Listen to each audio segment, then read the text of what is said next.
Voici le Brésil, aussi appelé le fils mutant et incontrôlable du Portugal. 9 fois sur 10, les gens vont juste à Rio et se disent « Bon, j'ai vu le Brésil ». Les Brésiliens diraient sûrement « Chiston, não, você tá maluco ». Détaillons donc les 5 grandes régions du Brésil pour une vue d'ensemble. Région 1, le Nord. C'est la véritable partie amazonienne du Brésil.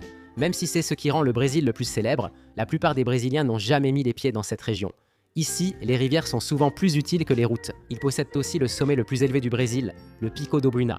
Deuxième région, le Nord-Est, berceau culturel du pays. C'est ici que les Portugais ont débarqué en premier, et c'est à partir de là que le reste de ce qu'on pourrait appeler l'état moderne du Brésil et sa culture se sont répandus dans tout le pays. Beaucoup de choses que vous associez à la culture brésilienne comme la capoeira et la samba.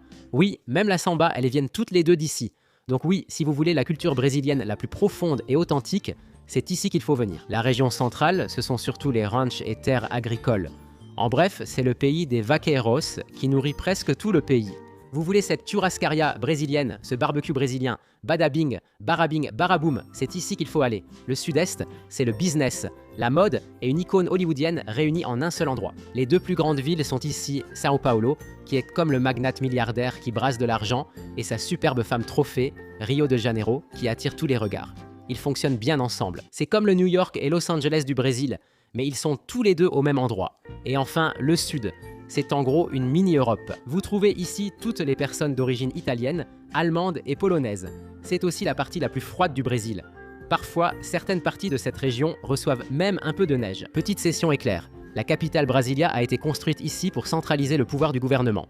Avant cela, Rio était l'ancienne capitale.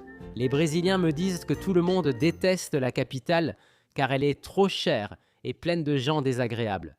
C'est un peu comme Hunger Games. Cette région du Brésil, voisine de la Bolivie et du Paraguay, est un vaste marécage nommé le Pantanal. Au nord, les Lençóis Maranhenses forment le plus grand désert inondé du monde. Au large de São Paulo, une île infestée de serpents venimeux est interdite d'accès.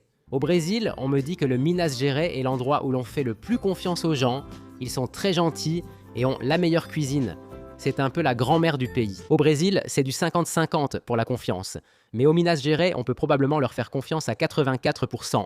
À Santa Catarina, les gens parlent au dauphin, mais cet endroit n'existe même pas. N'y faites pas attention, c'est des fake news. Un endroit réel, c'est ici. Les Brésiliens l'appellent Cisplatina.